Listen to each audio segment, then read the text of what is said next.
ಶ್ರೀಮತೆ ರಾಮಾನುಜಾಯ ನಮಃ.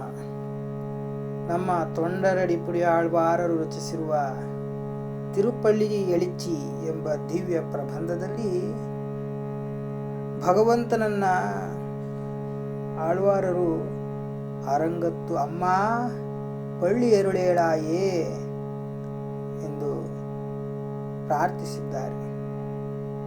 ಏನಿದು ಭಗವಂತನನ್ನ ಅಮ್ಮ ಎಂದು ಕರೆಯುವುದು ಅಂದರೆ, ಅಮ್ಮ ಅಂದರೆ ವಾತ್ಸಲ್ಯ, ಕರುಣಾಮಯಿ ಇದರ್ಥ.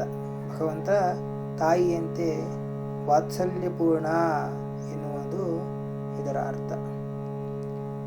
ಹೇಗೆ ನಮ್ಮ ಲೌಕಿಕವಾದ ತಾಯಿ ಆ ಮಗುವಿಗೆ ಸಮಯಕ್ಕೆ ಸರಿಯಾಗಿ ಊಟ ಉಪಚಾರಗಳನ್ನು ಮಾಡಿಸುತ್ತಾ ಪೋಷಿಸುತ್ತಾ ಸಾಕಿ ಸಲುಹುತ್ತಾಳೋ, ಹಾಗೆ ಭಗವಂತನು ಕೂಡ ನಾವು ಇರುವ ಸ್ಥಳದಲ್ಲೇ ನಮಗೆ ಬೇಕಾದ್ದನ್ನೆಲ್ಲ ಕರುಣಿಸುತ್ತಾ ನಮ್ಮನ್ನು ಸಲಹುತ್ತಿರುತ್ತಾನೆ. ಹಾಗೆ ಲೌಕಿಕವಾದ ತಾಯಿ ಆ ಮಗು ಆ ತಾಯಿಯನ್ನು ಕಂಡಿದ್ದನ್ನೆಲ್ಲ, ಈ ಲೋಕದಲ್ಲಿ ಕಂಡಿದ್ದನ್ನೆಲ್ಲ ಅದು ಬೇಕು ಇದು ಬೇಕು ಅಂತೆಲ್ಲ ಕೇಳುತ್ತೆ. ಹಾಗೆ ನಾವು ಕೂಡ ಭಗವಂತನಲ್ಲಿ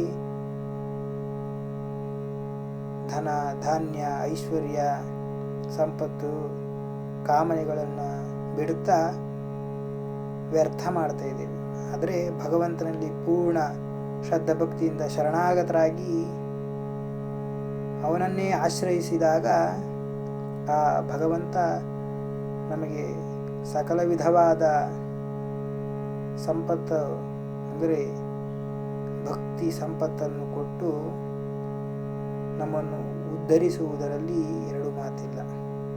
ಆದರೆ ನಮಗೆ ಅದು ತಿಳಿದಿಲ್ಲ. ಕೇವಲ ಈ ಲೌಕಿಕ ಸುಖ ಸಂಪತ್ತುಗಳನ್ನು ಮಾತ್ರ ನಾವು ಅವನಲ್ಲಿ ಬೇಡುತ್ತಾ ಕಾಲ ಕಳೀತಿದ್ದೇವೆ. ಹಾಗಾಗಿ ನಾವು ಆ ಭಗವಂತನಲ್ಲಿ ಈ ಲೌಕಿಕ ಜಗತ್ತಿನ ಈ ಆಕರ್ಷಣೆಗಳನ್ನು ತೊರೆದು ಭಗವಂತನನ್ನೇ ಬೇಡುತ್ತಾ ಅವನ ಪಾದ ಕಮಲಗಳಲ್ಲಿ ಸೇರುವ ಬಯಕೆಯನ್ನು ವ್ಯಕ್ತಪಡಿಸುತ್ತಾ ಅವನಲ್ಲೇ ಶರಣರಾದಾಗ ನಮ್ಮನ್ನು ಆ ಭಗವಂತನು ಈ ಭವಸಾಗರದಿಂದ ದಾಟಿಸಿ ತನ್ನ ವೈಕುಂಠಕ್ಕೆ ಸೇರಿಸಿಕೊಳ್ಳುವನು ಎಂದು ನಮ್ಮ ಪೂರ್ವಜರು ತಿಳಿಸಿದ್ದಾರೆ.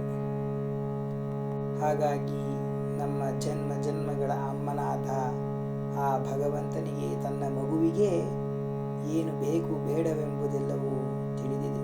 ಹಾಗಾಗಿ ಆ ಭಗವಂತನಲ್ಲಿ ನಾವು ಪ್ರತ್ಯೇಕವಾಗಿ ಬೇಡುವುದೇನೂ ಇಲ್ಲ ಎಂಬುದು ನಿತ್ಯ ಸತ್ಯ. ಹಾಗಾಗಿ ಭಗವಂತನಲ್ಲಿ ಶರಣಾಗತರಾಗಿ ಲೋಕ ಸಮಸ್ತ ಸುಖಿನೋ ಭವಂತು. ತ್ವಮೇವ ಮಾತಾ ಚ ಪಿತಾ ತ್ವಮೇವ ತ್ವಮೇವ ಬಂಧುಶ್ಚ ಸಖಾ ತ್ವಮೇವ ತ್ವಮೇವ ವಿದ್ಯಾ ದ್ರವಿಣಂ ತ್ವಮೇವ ತ್ವಮೇವ ಸರ್ವಂ ಮಮ ದೇವ ದೇವ. ಸರ್ವಂ ಶ್ರೀ ಕೃಷ್ಣಾರ್ಪಣಮಸ್ತು.